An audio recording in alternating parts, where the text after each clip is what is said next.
नमस्कार मित्रांनो, ही गडबड चाललेली आहे. South India tour Udgir railway station आहे. आता इथून तयारी चालू आहे बेंगलोरला जाण्याची. वातावरणाची पण साथ आहे आणि हवेमध्ये थोडासा गारवा, थोडेसे थेंब पण येत आहेत. रिमझिम पाऊस चालू आहे. मुलांची गडबड चालू आहे. त्याचा प्रवासाचा आनंद घेत आता मुलांची प्लॅनिंग चालू आहे. काय करायचं तर आपलं शेड्यूल आहे. पहिल्यांदा बेंगलोर स्टेशन आपण पाहणार आहात. विधानसौधा कोर्ट, जवाहरलाल नेहरू प्लॅनेटोरियम, नेहरू तारांगण म्हणतात, आणि बेंगळुरू पॅलेस हा एक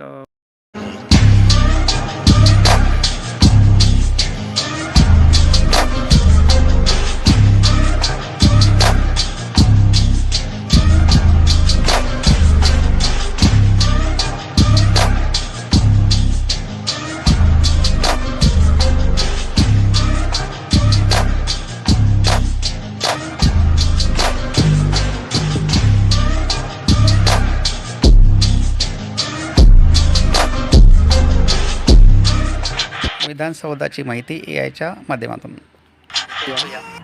विधानसौधा ही केवळ एक इमारत नसून ती कर्नाटक राज्याच्या वैभवाचे आणि सत्तेचे प्रतीक आहे.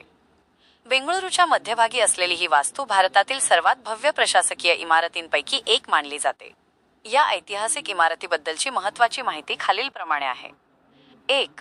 पायाभरणी आणि निर्मिती. प्रकल्प संकल्पना. कर्नाटकचे दुसरे मुख्यमंत्री के. चेंगलराया रेड्डी यांनी हा प्रकल्प सुरू केला, पण याचे मुख्य श्रेय केंगल हनुमंतय्या यांना जाते. त्यांनी या इमारतीला एक भव्य लोकांचा राजवाडा बनवण्याचे स्वप्न पाहिले होते. कालावधी. याचे बांधकाम 1951 ते 1956 या काळात पूर्ण झाले. उद्घाटन. तत्कालीन पंतप्रधान पंडित जवाहरलाल नेहरू यांच्या हस्ते 13 जुलै 1951 रोजी याची पायाभरणी करण्यात आली होती. 2. वास्तुकलेचे वैशिष्ट्य. आर्किटेक्चर. शैली. ही इमारत निओ द्रविडियन शैलीमध्ये बांधलेली आहे, ज्यामध्ये इंडो सार्सेनिक आणि युरोपियन शैलीचाही प्रभाव दिसून येतो. साहित्य. या संपूर्ण इमारतीसाठी प्रामुख्याने बेंगळुरू ग्रॅनाइट राखाडी दगड वापरण्यात आला आहे. भव्यता. ही इमारत 700 फूट लांब, 350 फूट रुंद आणि 150 फूट उंच आहे. याच्या मुख्य प्रवेशद्वारावर भारताचे राष्ट्रीय बोधचिन्ह 4 सिंह विराजमान आहे. घोषवाक्य. इमारतीच्या मुख्य भागावर government's work is God's work, सरकारचे काम हे ईश्वराचे काम आहे, असे मोठ्या अक्षरात कोरलेले आहे. 3. इमारतीचे महत्त्व. कर्नाटक विधानसभा. येथे कर्नाटक विधानसभेचे लोअर हाऊस आणि विधान परिषदेचे अप्पर हाऊस कामकाज चालते. प्रशासकीय केंद्र. यामध्ये कर्नाटक सरकारची अनेक महत्त्वाची मंत्रालये आणि कार्यालये आहेत. विकास सौधा. गर्दी कमी करण्यासाठी विधानसौधाच्या शेजारीच अगदी तशीच दिसणारी विकास सौधा ही इमारत 2005 मध्ये बांधण्यात. तर आता आपण पुढे जात आहोत नेहरू प्लॅनेटोरियममध्ये. तर हे आलं आहे नेहरू प्लॅनेटोरियम. नेहरू प्लॅनेटोरियममध्ये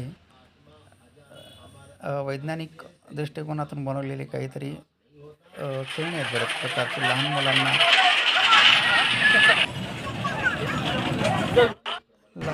एक जिज्ञासा असते की मशीन कशी काम करते, गिअर काय असतात, गोलाकार, त्रिकोणी आकार किंवा गिअर मशीन कशी काम करते हे समजून सांगण्याकरता असे वैज्ञानिक खेळ या ठिकाणी बनवले आहेत. बघू शकता तुम्ही, इथं गिअर आहे. हे गिअर हॉरिझॉन्टल आणि व्हर्टिकली कसं काम करतात. बरेच मशीन म्हणा. आता इथे एक PSLV बनवलेला आहे. याला आपण रॉकेट म्हणू शकता.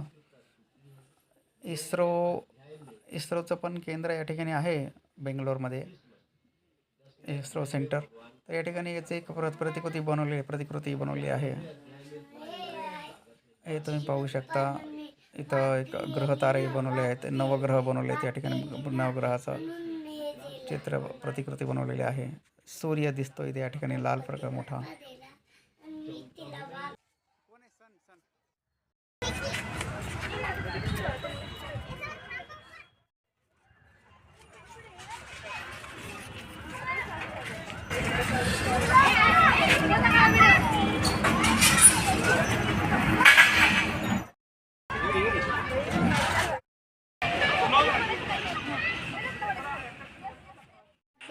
तर अशा प्रकारे हे वेट असं दाखवलेलं आहे. तर बरेच काही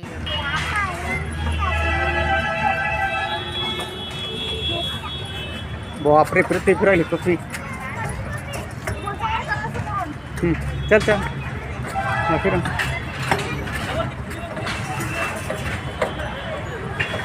फिरा घर घर जरा. बापरे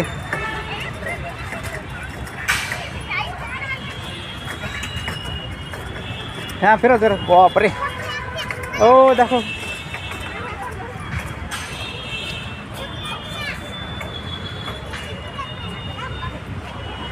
फिरा फिरा अजून आम्ही भारत नाही आला फिरून.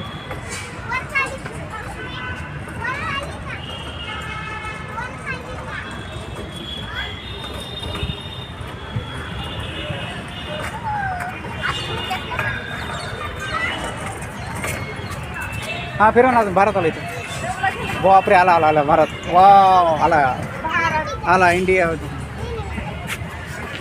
हां भारत आहे भारत. इथे भारत आला भारत इथं आला. कन्याकुमारी चला आणला फिरवलं.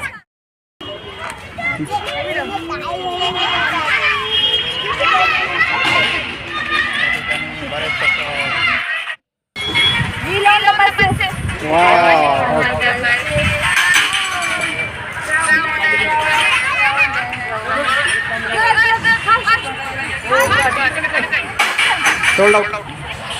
हां संपले आता 2:30ला. आता पुढचा प्रवास आपल्याला जायचा आहे बेंगलुरू पॅलेसला. तर इथूनही असा एक शॉर्टकट रस्ता आहे तर ते आम्ही ऐकलं होतं.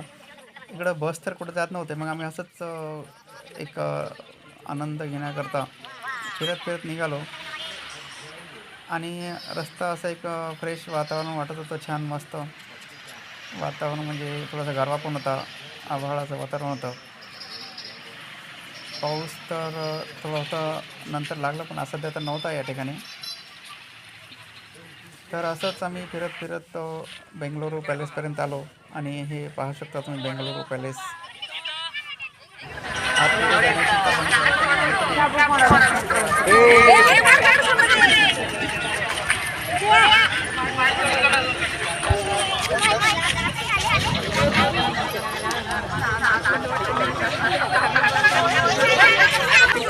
तर हा होता शॉर्टकट बेंगलुरू टूर. तुम्हाला कसा वाटला? माझा एक नवीन प्रयत्न आहे. जसं जमलं मी तसं केलेलं आहे. जर आवडलं तर लाईक शेअर आणि सबस्क्राईब करा. थँक्यू.